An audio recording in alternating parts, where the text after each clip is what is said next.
Kansara DTV news ગુજરાતીમાં આપનું સ્વાગત છે। નજર કરીએ આજના મુખ્ય સમાચારો। સુરત જિલ્લાના બારડોલી એજ્યુકેશન સોસાયટીમાં સત્તાની ખેંચાતાણ વધી રહી છે। સમાધાન પ્રક્રિયામાં ફરી વ્યોમ ભાસ્કર જૂથ ખસી જતા હવે ફરી મામલો હાઈકોર્ટમાં અંતિમ ચુકાદા ઉપર ગયો છે અને એક જૂથના સંચાલકો દ્વારા હસુમગન પટેલ અને વ્યોમ પાઠક દ્વારા સંસ્થાની એફડીનો દુરુપયોગ થયાની ફરિયાદ કરી છે।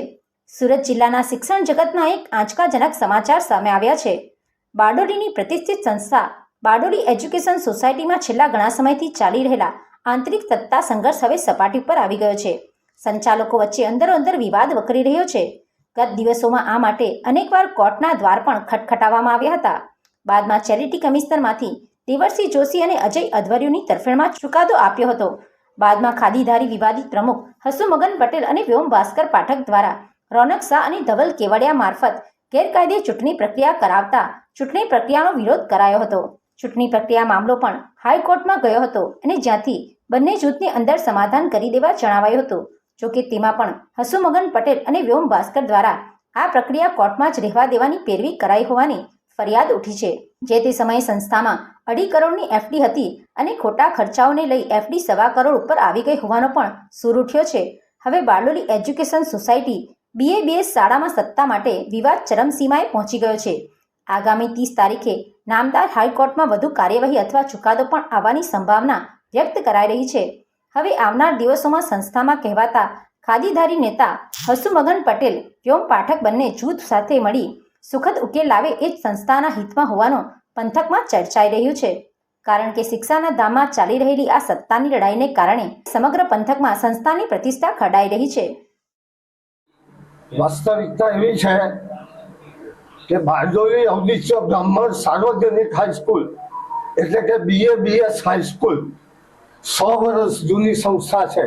જે બારડોલીના બ્રાહ્મણોએ જ જમીન દાન આપીને બાંધકામ માટેના પૈસા જે આજની તારીખમાં 18 કરોડ રૂપિયા થાય એટલી રકમનું દાન ઉઘરાવીને આ સંસ્થા સ્થાપેલી। અત્યાર સુધી સારી રીતે વહીવટ ચાલ્યો, પરંતુ કેટલાક વડીલોના મૃત્યુ, ડૉક્ટર CK વ્યાસ કે પ્રબોધ નાયક જેવા વડીલોના મૃત્યુ બાદ આ સંસ્થાને એક વ્યક્તિએ, જેમનું નામ વ્યોમ ભાસ્કર છે, એમણે કરપ્શન કરવા માટે ચર્ચાના શબ્દોએ સત્તા લાલસા માટે ઊભી કરી દીધી અને આજે લડાઈનું ઘર બનીને આ હાઈસ્કૂલ ઊભી રહી ગઈ છે। 2.5 વર્ષ પહેલાં જ્યારે અમે ચાર્જ સંભાળ્યો, હસુભાઈ પ્રમુખ હતા, હું વાઇસ ચેરમેન હતો, ભાઈ અજયભાઈ ટ્રસ્ટી હતા, ત્યારે લગભગ 4 કરોડ રૂપિયા એફડી હતી। આજે 2.5 વર્ષમાં બિનજરૂરી બાંધકામ અને ખોટા ખર્ચા કરીને એ એફડી 1.25 કરોડ પર આવી ગઈ। તો આવો ખર્ચો બિનજરૂરી કમિશન ખાવા માટે બાંધકામ બિનજરૂરી શોપિંગ કરીને વ્યોમ ભાસ્કરે આ ખર્ચાના ખાડામાં રાખી। ત્યારબાદ સંપૂર્ણ મેટર ચેરિટી કમિશનરમાં ગઈ। ચેરિટી કમિશનરના એક આદેશ મુજબ હમો ચેરમેન અને ભાઈ અજય અધવર્યુ સેક્રેટરી તરીકે ચૂંટાયા।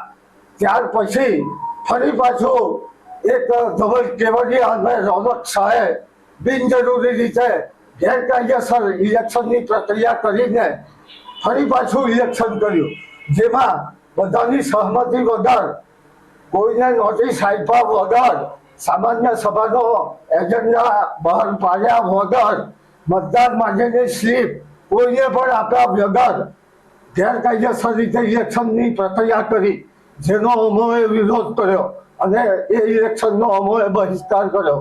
બહુમતી અમારી સાથે હોવા છતાં અમે ઇલેક્શનનો બહિષ્કાર કરીને હાઈકોર્ટમાં ગયા। હાઈકોર્ટમાંથી નિર્ણય આવ્યો કે મીડિયેશન સેન્ટરના ડૉક્ટર એડવોકેટ કલ્પનાબેન બ્રહ્મભટ્ટને મીડિયેશન સેન્ટરની જવાબદારી સોંપવામાં આવી। એ જવાબદારીના ભાગરૂપે 2 વખત મિટિંગ થઈ। છેલ્લી મિટિંગ 23/6 થઈ, જેમાં અમોએ જણાવ્યું સમાધાનના ભાગરૂપે કે ચેરમેન તમે જે કહો તે, સેક્રેટરી અમે જે કહીએ તે, એ સિવાય 9 રિઝર્વ સભ્યો તો જે છે તે આવશે, એ સિવાયના 12 સભ્યોમાં 6 સભ્યો તમે જે કહો તે, 6 સભ્યો અમે જે કહીએ તે, અમારા 6 સભ્યોમાં પણ સર્વ સમાજના સભ્યો રહેશે.